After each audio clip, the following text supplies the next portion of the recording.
All right, so I'm going to fairly quickly go through this chapter 1, handout 3. This should be general chemistry 1 review for the most part, but just want to make sure we're on the same page with all of this as we're going forward. So we just went through all the information about Lewis structures, and so now what we want to do is talk about how we use the Lewis structure to figure out some more information about the molecule, and in particular, we want to talk about figuring out what the three-dimensional shape is going to be. So we'll start with just making sure the vocabulary we want to use is in place. So when we look at our molecule, we want to make a distinction between bonding pairs and non-bonding pairs. So generally speaking, right, the bonding pairs are going to be represented by these lines connecting to atoms, and then the non-bonding pair will be a set of dots. So you may have learned to draw the non-bonding pairs as lines as well. I would recommend drawing them as dots. It'll make a lot more sense here. So we'd look at this structure of ammonia, and we'd say that it has 3 bonding pairs and 1 non-bonding pair, and that'll help us to classify what's going on. So 4 total pairs, but 3 are bonding and 1 is non-bonding. So the vocabulary that we want to use is we want to talk about electron domains, and that's going to talk about the total number of regions around our molecule that contain electrons. So for example, in this fictitious molecule here, we've got 1, 2, 3, 4 electron domains around this atom A. So note, I counted the double bond as 1 domain. That's still 1 region of electron density. So double bond or triple bond or non-bonding pair, we'll count them all the same. And as you may remember, this is all coming from what we call the VSEPR theory, valence shell electron pair repulsion theory, which just tells us that the best arrangement of a set of electron domains is one that maximizes their spacing or minimizes their repulsion. So we want to get them as far apart from each other as possible, keeping in mind that we're doing this in 3-dimensional space. So for example, for 4 domains, we end up with this tetrahedral arrangement with these bond angles of 109.5 degrees. This is more or less the same as the chart that we called handout 2, so correlating all the different numbers of electron domains, that's what's here, with the geometries. So again, review from general chemistry 1 stuff, but it may have been a while since you thought about it. So we want to be able to, again, go from Lewis structure to electron domain geometry and molecular geometry, so we can talk about what's going on. So here, we're looking at the 6 different electron domains that are electron domain geometries that are possible. So we've got 2 domains, linear, 3 domains, trigonal planar, 4 tetrahedral, 5 trigonal bipyramid, and 6 octahedral. So those are all the domains that we talk about. Remember, the octahedral is talking about the 3-dimensional volume in space. Even though there's only 6 attached groups, it makes an octahedral 3-dimensional volume. Okay, so to go back to what we were talking about with ammonia, right? We want to look at our structure and classify it. So that's what we did, right? 3 bonding, 1 non-bonding. That should be enough to give us the information about the shape. The 3 and 1, that tells us there are 4 total domains. So for the sake of the electron domain geometry, we count those 4, and that tells us that it's going to be tetrahedral, right? If we go back here, it told us that if there were 4 electron domains, then the electron domain geometry would be tetrahedral. So that's telling us about the shape of, or the arrangement of all of the electron pairs. That's separate from talking about the molecular geometry, which just tells us about the locations of atoms around the central atom. So again, here we're counting bonding and non-bonding regions. But then if we want to talk about the molecular geometry instead, then we would just consider the locations of the atoms, and that would tell us that it's a trigonal pyramid geometry. So you may have learned this notation, AB3E, where it's 3 bonding domains, 1 just electron pair. or you may have learned to just refer to it by 3 bonding domains, 1 non-bonding domain in parentheses like that. So just to remind you, right, molecular geometry means positions of only the atoms, not the non-bonding pairs, and then the electron domain geometry counts everything. So if there are non-bonding pairs around the central atom, then these two things are not going to be the same. Something else to think about as we classify this, and especially as you look at handout 2, this will help you make more sense out of it. For each electron domain, there might be more than one molecular geometry. So these are all geometries with 4 total domains. Here with CH4, that's 4 bonding domains, 0 non-bonding domains. NH3 would be 3 bonding, 1 non-bonding, and water would be 2 bonding, 2 non-bonding. And again, you may have learned this as AB4, AB3E, 3 bonding domains, 1 non-bonding electron pair, AB2E2. So I use both of those notations. It's totally up to you what helps the most, but either one is fine. Vocabulary I like to use is to talk about parent geometries and non-parent geometries. So when we're talking about parent geometries, what we're saying is let's just consider geometries with only bonding pairs.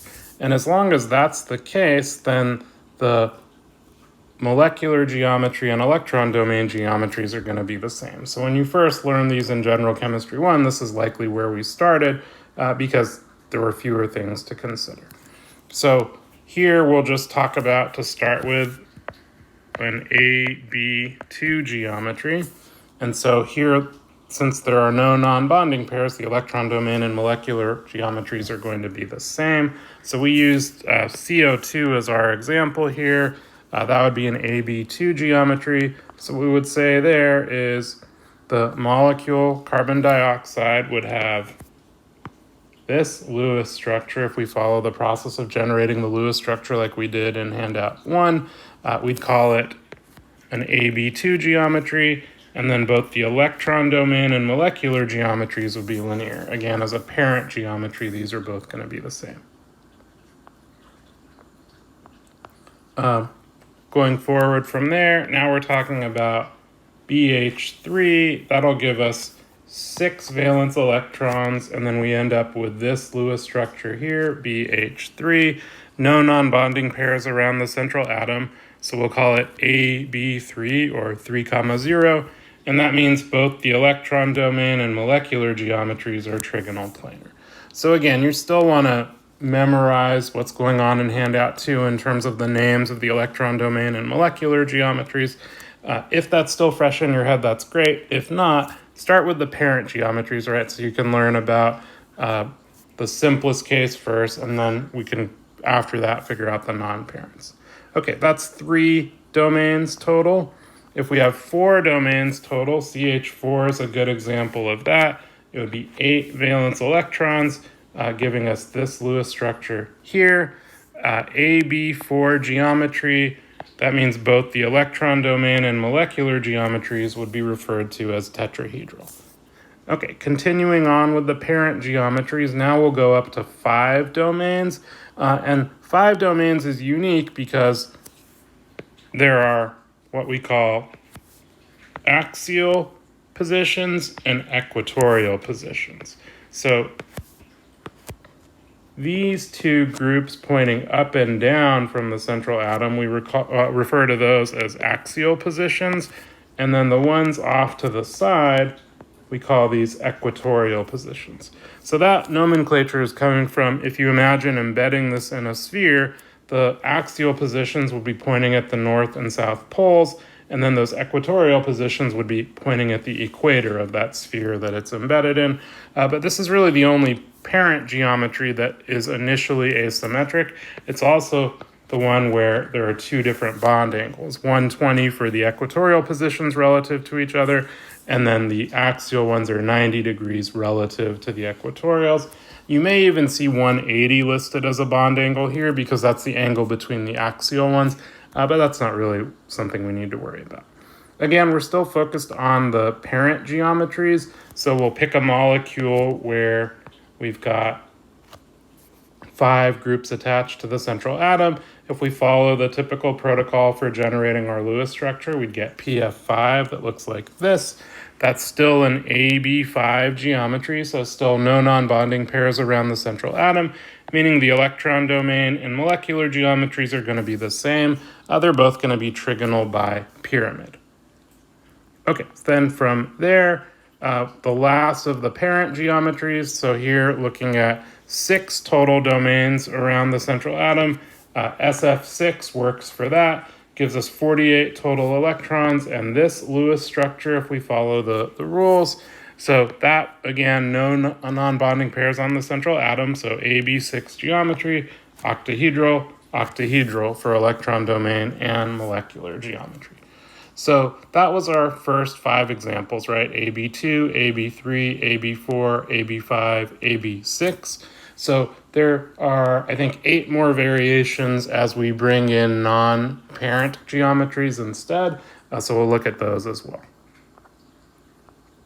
So non-parent geometry, and I don't think this is universally used vocabulary. I like to use it to make this distinction, but non-parent means now we're going to have bonding and non-bonding pairs around the central atom. So when we think about the molecular geometry, we only consider the position of the atoms. So it's going to be different from the electron domain geometry. So all of these are going to be cases where the central atom must have at least one non-bonding pair around it. As I said before, if you're relearning these, which is likely the case, learn the parent geometries first and then come back to the non-parent geometries. Okay, so we're going to start here with an AB2E geometry, and it turns out SO2 is a good example of that. It gives us this Lewis structure. So keep in mind, even though this and this are double bonds, each of those is still one electron domain. So that's why we would call this AB2E. The sulfur is bonded to 2 groups, the 2 oxygens, and then it's got a non-bonding pair as well. So 3 total domains. So it's still going to be trigonal planar, but now we're going to call it a bent geometry because it's AB2E, 2 bonded groups and 1 non-bonding pair. So just counting the locations of the atoms, that's the shape we get. So that's what we mean when we say bent. Okay, so that's the only variation from 3 domains. So now from 4 domains, we'll look at a case where it's AB3E. That'll go back to our original example with NH3. So I've got my 3 bonding pairs here, and then a non-bonding pair here. So that's AB3E. Still 4 total domains, so we're going to call it tetrahedral, but there are 3 bonding pairs and 1 non-bonding pair, so that's going to make it trigonal pyramid. Okay, one more variation of tetrahedral. This was AB3E, so now we want to do AB2E2. And turns out water is a good example of this. Really, the water molecule, we should draw like this, but just to be consistent with our typical Lewis structure drawing, we don't really care how it's oriented. I drew it flat, but here are our 2 bonding pairs. Here are our 2 non-bonding pairs. So still 4 total domains, so we're going to call it tetrahedral, but now it's 2 bonding groups and 2 non-bonding groups, and that's going to give us a molecular geometry of bent. So like I drew it in the upper left corner, that's really what the water molecule looks like. So the rules for Lewis structures tell us we can draw them however we want, but especially in organic chemistry, we want to start drawing them more like they actually look. That'll help us make more sense of what's going on. Okay, so moving along from there, we'll add a couple details here before we go through the last set of examples. Here what we're doing is we're looking at an AB4 molecule CH4, an AB3E molecule, NH3, and an AB2E2 molecule, water. And we're looking at the bond angles for these. So normally we don't really worry about the bond angles beyond the parent geometries because they could vary in all sorts of ways. But in this particular slide, we want to look at it just so we can say what's happening as I replace a bond with a non-bonding pair. And effectively, what we should understand is these non-bonding pairs are actually going to take up more volume in space than a bond. And that should make sense, right? It's two electrons localized on the atom rather than a bonding pair shared between two atoms. So what ends up happening is it causes repulsion within the molecule. So the bonded groups squeeze down a little bit. They squeeze together more tightly. And that's what we're observing here, right? The parent at 109.5 drops down by a few degrees to 107. When we get a lone pair in there, those three bonded groups squeeze together more tightly. And then when we go to two non-bonding pairs, there's even more repulsion, squeezing those groups even more tightly together, so we see those bond angles. So there's no reason to memorize the bond angles for NH3 or H2O, but it's something to consider as we look at all of this. Okay, so we still have to look at the non-parent variations from 5 electron domains, the trigonal bipyramidal electron domain geometry, as well as the octahedral. So remember what I said before, with trigonal bipyramid, it's the first case where things are asymmetric. So we need to ask the question, if I'm going to make a non-bonding pair on this molecule, where should it go first? And it turns out that it makes more sense to make the equatorial position store non-bonding pairs because that'll lead to less repulsion overall in the molecule.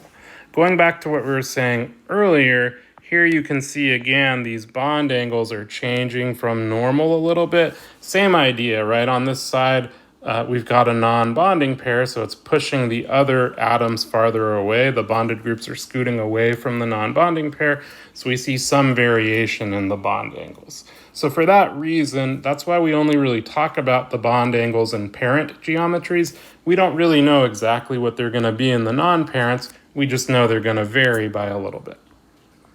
Okay, so then knowing that we're going to put our non-bonding pairs in the equatorial positions for trigonal bipyramid geometries, now we can start to see how that's going to look.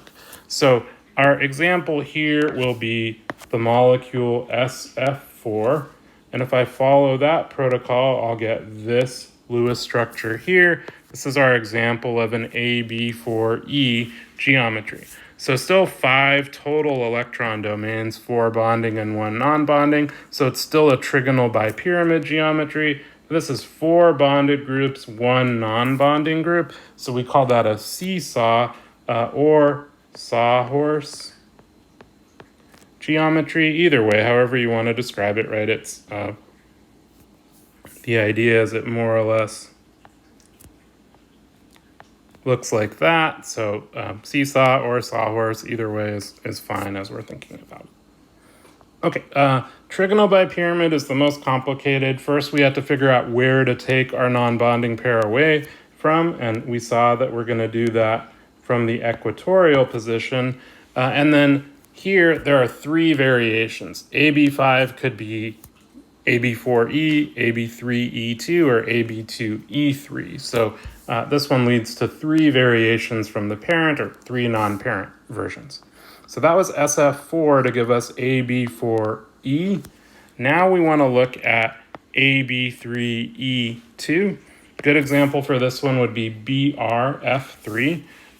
Follow that Lewis structure through, we get this molecule. So 5 total domains, so it's still trigonal bipyramid, but now it's 3 bonding, 2 non-bonding, and as the molecule shows, right, it's just going to be a T-shaped structure, so that's the name for the molecular geometry there. Again, still trigonal bipyramid, 5 total domains. Last variation for trigonal bipyramid is going to be AB2E3, so 2 bonded groups, 3 non-bonding pairs. We have to go all the way to xenon now to get an appropriate central atom where we can get 2 bonded groups and 3 non-bonding pairs and keep it neutral. So that's what we see here with our 22 valence electrons. We get this Lewis structure.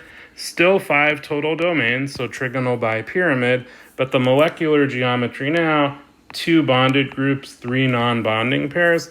We're actually back to a linear geometry. So despite the presence of all 3 of these non-bonding pairs, those are all in equatorial positions, so we still end up with an actual linear geometry, and these bond angles remain at 180 degrees.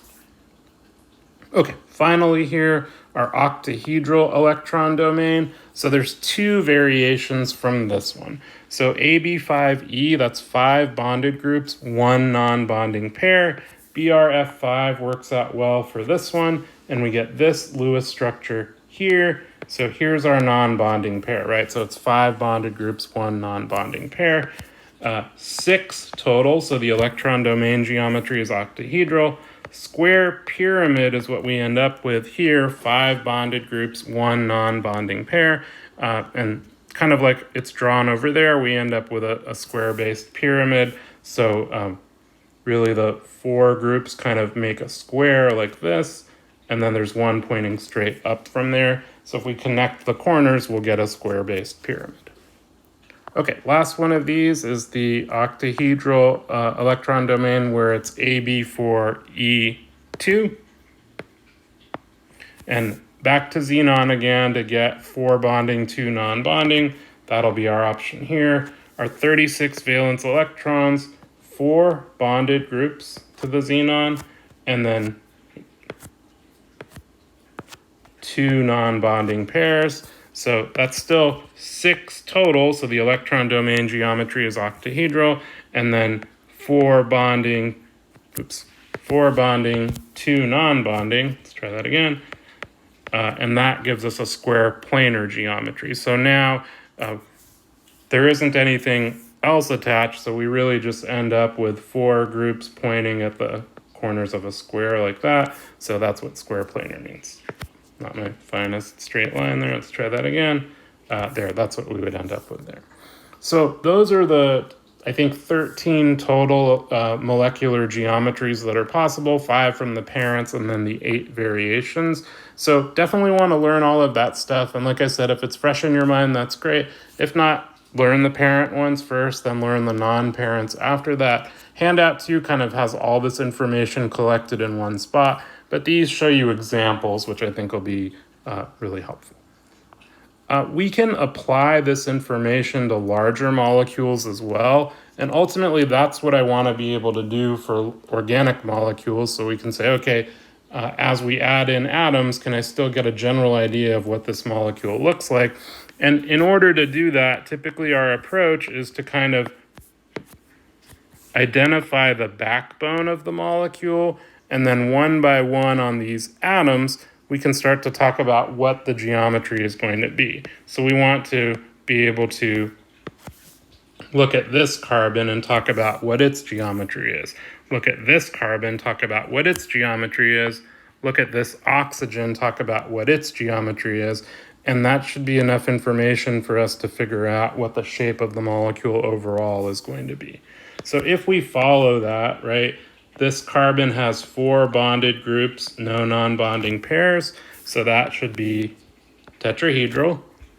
The next carbon has 3 bonded groups, no non-bonding pairs, so that should be trigonal planar for both the electron domain and molecular geometries. And then lastly, this oxygen has, just like water, 2 bonded pairs, 2 non-bonded pairs. So the electron domain geometry would be tetrahedral, but the molecular geometry would be bent. So now we can follow through this backbone, the tetrahedral carbon on the left, the trigonal planar carbon in the middle, and then the bent oxygen on the end, and that should be enough information for us to figure out what the molecule looks like overall. So here what we've got is what we call a ball and stick model of the molecule, where it shows bonds as sticks and then each atom as a sphere. That's what it would look like based on what we saw there, right? Tetrahedral here, trigonal planar here, bent here. Alternatively, we can have what we call a space filling diagram, which really shows us the volume the molecule occupies in space.